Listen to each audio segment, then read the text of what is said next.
Every day on this channel, we go through everything that the president said on his personal account, as well as on the official President of the United States account, without a political bias or narrative. So today, Donald Trump said this: "There will be no more oil or money going to Cuba. Zero. I strongly suggest they make a deal before it's too late. Thank you for your attention to this matter." He said Cuba lived for many years on large amounts of oil and money from Venezuela. In return, Cuba provided security services for the last two Venezuelan dictators, but not anymore. Most of these Cubans are dead from last week's United States attack, and Venezuela doesn't need any protection anymore from the thugs and extortionists who held them hostage for so many years. Venezuela now has the United States of America, the most powerful military in the world by far, to protect them, and protect them we will. There'll be no more oil or money going to Cuba. Zero. And when this user, Cliff Smith, said Marco Rubio will be the president of Cuba, Donald Trump said that sounds good to him. He also reposted this from the White House that said Lincoln Riley should be turning 24 today.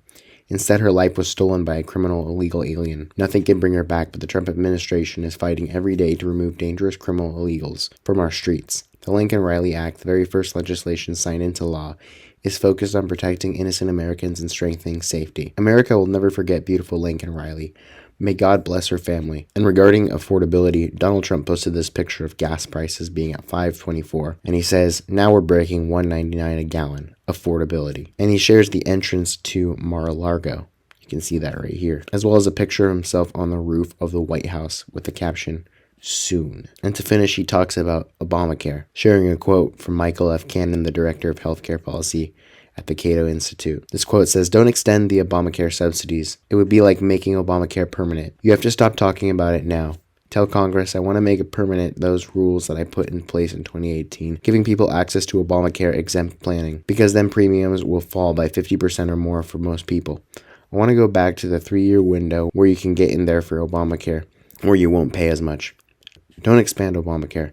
Congress must make Trump rules permanent." These were President Trump's 2018 short-term plan rule that President Obama terminated. All Congress has to do is say, look, the short-term plans can last up to 36 months. Your insurer can sell you a renewal guarantee so it can last even beyond that period. And you'll get lower-priced insurance, better insurance, longer-term insurance, and it doesn't cost taxpayers a dime, or it won't destabilize Obamacare. Much simpler than what President Trump's advisors are selling him. Much better to assuage the fears of nervous Democrats. Because we had those rules in place for 6 years, and Obamacare did not crater.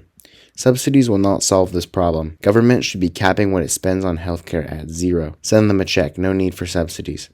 Congress has to get out of the way of private insurance companies. Give the money to the consumers to buy directly from the health insurance companies. So that was everything that Donald Trump said today. He talked about providing military support to Venezuela, which is a big development. We saw him a couple days ago say that they were canceling their second range of attacks on Venezuela. We also saw him talk about gas prices and finish off with his plan for healthcare, which is to give everyone checks as opposed to Obamacare subsidies. Thanks for bearing with me. I'm pretty sick today, but hopefully I'll feel better in the next couple days. As always, if you guys want to support this channel, consider subscribing. It helps out a ton, and I am out.